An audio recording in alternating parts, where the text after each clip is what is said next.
इल्म की पहचान है, जी कदर जी शान है, ये हमारा जामिया हदीकतुल कुरआन है।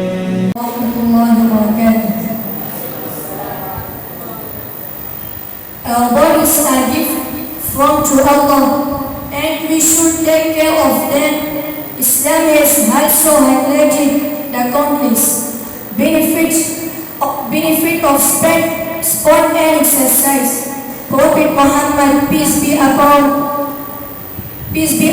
him, himself participated in sport, like running and horse riding.